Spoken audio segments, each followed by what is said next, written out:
Bienvenue. Aujourd'hui, on se plonge dans les chiffres semestriels de Valbiotis. C'est cette société française, vous savez, qui développe des compléments alimentaires basés sur la science. Mhm. Notre source, c'est leur communiqué officiel du 9 octobre 2025. Ils présentent les résultats pour le premier semestre de cette année. Oui, L'idée, c'est de décrypter un peu ce que ces chiffres nous disent, sur leur performance, bien sûr, mais aussi, et peut-être surtout, sur leur stratégie. exactement. Et ce communiqué, il est particulièrement intéressant, je trouve, parce qu'il capture Valbiotis à un moment un peu charnière. Ah oui, Bah oui, après des années très focalisées sur la recherche, le développement clinique, là, l'entreprise bascule clairement vers la commercialisation. d'accord. C'est un vrai changement stratégique, majeur même, et on va voir comment ça commence à se voir dans les chiffres, dans les priorités qu'ils affichent. Ce passage du labo au rayon de la pharmacie, c'est crucial pour eux. Alors, attaquons justement par ça, par cette nouvelle phase commerciale. Valbiotis a mis les bouchées doubles, on dirait, sur les lancements au premier semestre 2025. Mhm, Deux nouveautés dans la gamme Valbiotis Pro. C'est leur ligne la plus pointue scientifiquement, si on veut. c'est ça. Ça fait donc 3 produits pro maintenant, avec celui pour le cholestérol qui existait déjà. Exactement. Mais il ne s'arrête pas là, c'est ça, hein. La gamme Plus s'étoffe aussi. Oui, tout à fait. La gamme Valbiotis Plus, elle vise des besoins bien-être un peu plus quotidiens. Et là, on a vu arriver deux produits à base de collagène. Un pour la beauté, l'autre pour les articulations. D'accord. Du coup, ça porte cette gamme à 12 références en tout. Ce qui est stratégique ici, c'est vraiment cette double approche. Hmm. Une gamme pro, très scientifique, vendue un peu comme une alternative sérieuse, et puis une gamme plus large. Ça leur permet de viser différents segments du marché, quoi. Et via deux canaux, les pharmacies et leur site web en direct. Et côté vente, justement, ça donne quoi pour ce premier semestre?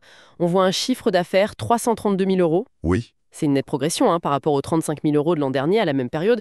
Mais bon, ça reste modeste dans l'absolu, non? c'est modeste, effectivement. Et c'est intéressant de noter que c'est entièrement réalisé par les ventes directes pour l'instant. Ah oui, Mais il faut relativiser un peu. La plupart des lancements, ils ont eu lieu au deuxième trimestre.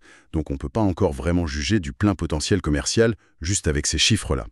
Ce sont plutôt les indicateurs opérationnels qui donnent des signes encourageants à ce stade, qui est encore précoce, hein. à quels indicateurs, par exemple? Vous pensez à quoi? Ben, prenons le B2B, donc les ventes aux professionnels, essentiellement les pharmacies, ici. Le panier moyen par commande, il a plus que doublé. Ah oui, Oui, il est passé de 237 € en 2024 à 480 € sur ce semestre. C'est un signe que les pharmacies qui les référencent, ben, elles commandent plus gros. d'accord. Et peut-être plus parlant encore, le taux de réassort. C'est ce qui mesure la fréquence à laquelle une pharmacie recommande après son premier achat. Et là, il atteint 63%. 63%. C'est bien, hein? C'est élevé, oui. Ça suggère que les produits sortent, que les consommateurs les achètent en pharmacie.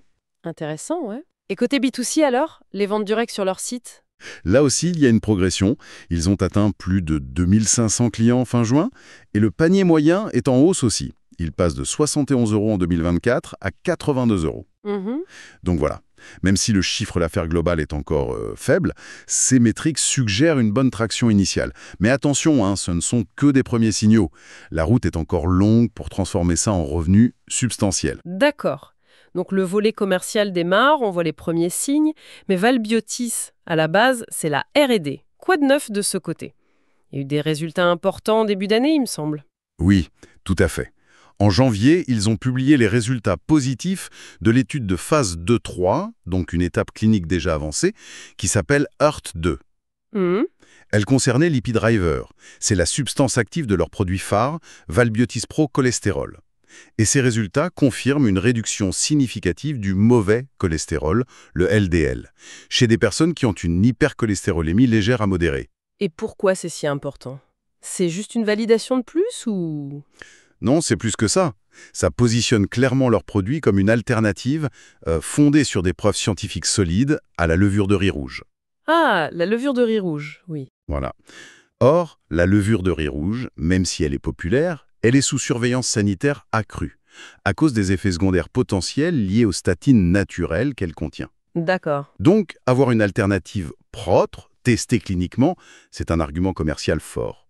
Et surtout, ça veut dire que tous les produits de leur gamme Pro ont maintenant fini leur parcours clinique. La phase de R&D intensif pour ces produits-là, elle est achevée. Et logiquement, si la R&D majeure est terminée, ça doit se voir dans les comptes, imagine. Absolument. Et c'est là qu'on voit très concrètement ce fameux pivot stratégique dont on parlait au début. Hmm. Les dépenses de recherche et développement, elles ont chuté de façon spectaculaire. Ah oui. 414 000 € au premier semestre 2025, contre, attention, près de 3,2 millions d'euros un an plus tôt. Ah oui, effectivement. C'est directement lié à la fin des études cliniques et aussi à la fermeture d'un laboratoire.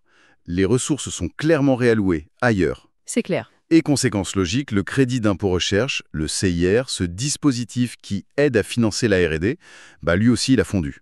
Il est passé d'environ 530 000 € à juste 53 000 €. Ok, bon, plongeons dans l'analyse financière un peu plus globale. On a vu le chiffre d'affaires à 332 000 €, les autres produits, donc le CIR à 53 000 €, ça fait un total produit d'environ 386 000 €. Et du côté des charges? Alors les charges opérationnelles totales, elles ont baissé de 36%, pour atteindre un peu plus de 5 millions d'euros. Mais attention, derrière cette baisse globale, il y a des mouvements très divergents. C'est-à-dire? Le coût des ventes est stable, autour de 960 000 €. La R&D, on l'a dit, elle s'effondre. Les frais généraux baissent aussi pas mal, moins 41%. C'est signe qu'ils font des économies de structure, mais la vraie histoire, elle est ailleurs. C'est l'explosion des frais de vente et marketing. Ah oui. À quel point cette explosion? Ils ont bondi de 47%, Waouh. pour atteindre près de 2,6 millions d'euros sur le semestre. Waouh. C'est énorme, surtout comparé au chiffre d'affaires actuel. Ces frais, ils représentent maintenant 54% de toutes les dépenses opérationnelles si on exclut le paiement en actions, contre seulement 24% un an auparavant. D'accord. C'est la traduction financière directe du lancement commercial, quoi. Financement de la force de vente, le marketing digital, la communication, les outils pour les pharmaciens, c'est le coût de la conquête du marché, tout simplement. Un tel investissement sur le commercial face à un chiffre d'affaires encore modeste, ça doit peser lourd sur le résultat net, j'imagine? Forcément, oui. Le résultat net ressort en perte de 4,6 millions d'euros pour le semestre. Et c'est une perte qui est plus importante que celle qui était affichée au premier semestre 2024. Elle était de 3,5 millions à l'époque. Donc la situation se dégrade financièrement. Alors, attention, il y a une subtilité comptable majeure ici, très importante. Ah! Le résultat du premier semestre 2024, il incluait un produit opérationnel exceptionnel. De 3,5 millions d'euros? D'accord? C'était lié à la fin du partenariat avec Nestlé Health Science. C'était un retraitement comptable selon les normes IFRS qui n'avait eu aucun impact sur la trésorerie. Aucun cash n'était rentré en fait. Ah, d'accord, je vois. Donc si on retire cet élément exceptionnel de 2024, la perte de l'an dernier aurait été bien plus lourde, proche de 7 millions d'euros en réalité. Ah oui, quand même. Donc en réalité, la perte opérationnelle courante s'est plutôt améliorée. La perte actuelle, elle reflète bien les investissements massifs pour lancer la machine commerciale, avant que les ventes génèrent assez de marge pour les couvrir. C'est classique dans cette phase de transition, quoi. Très clair, merci pour cette précision, c'est important effectivement. Et quid de la trésorerie alors? Est-ce que Valbitis a les moyens de financer cette transition qui coûte cher? Ils avaient 11,6 millions d'euros fin 2024, où en sont-ils à mi-2025? Au 30 juin 2025, la trésorerie s'élevait à 13,2 millions d'euros. Ah, donc elle a augmenté. Elle a augmenté, oui, malgré la perte opérationnelle. Comment c'est possible? Grâce à une augmentation de capital qu'ils ont réussi en juin 2025. Ils ont levé 5,7 millions d'euros nets auprès d'investisseurs. D'accord. C'est ça qui explique l'amélioration de la trésorerie. Si on regarde le flux de trésorerie lié à l'activité, juste l'opérationnel, il reste négatif. Moins 3,9 millions sur le semestre. Mais c'est mieux qu'au premier semestre 2024 où c'était moins 5,7 millions. L'argent frais qui a été levé a donc largement compensé la consommation de cash opérationnel. Et cette trésorerie, ça leur donne quelle visibilité?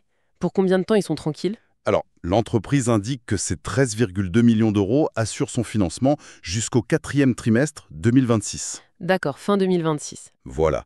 Et point crucial, cette projection est faite sans tenir compte d'éventuels revenus futurs qui pourraient venir d'accords de licence ou de distribution à l'international. Ah, c'est prudent ça. C'est une approche prudente, oui. Ça repose uniquement sur le développement en France et les dépenses prévues. Donc la trésorerie est sécurisée pour environ 18 mois. Ça leur laisse le temps de faire décoller les ventes. Alors, comment ils comptent s'y prendre, concrètement, pour atteindre leurs objectifs?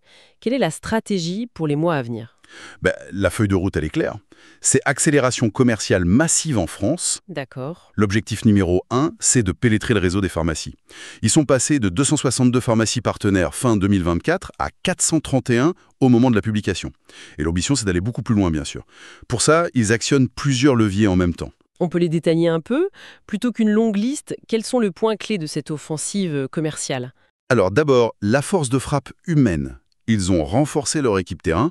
Ils sont 17 personnes maintenant. Mhm. Effet intéressant, ils ne ciblent pas que les médecins et les pharmaciens. Ils visent aussi activement les naturopathes. Ah oui. Oui, qui sont des prescripteurs assez influents dans ce domaine du complément alimentaire. Ensuite, deuxième point, il y a l'effet de gamme.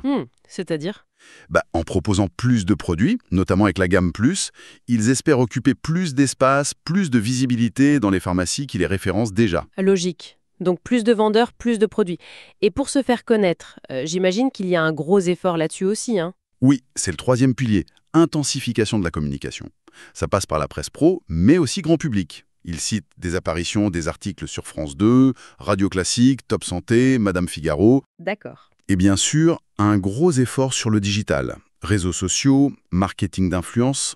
Il faut marteler le message, construire la notoriété de la marque, des produits. Et pour aider les pharmaciens à vendre concrètement, une fois que le produit est chez eux? C'est un autre point clé, oui.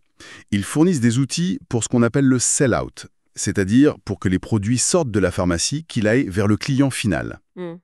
Ça inclut de la formation pour les équipes en pharmacie, du matériel de PLV, la publicité sur le lieu de vente, genre des présentoirs, des affiches pour rendre les produits visibles.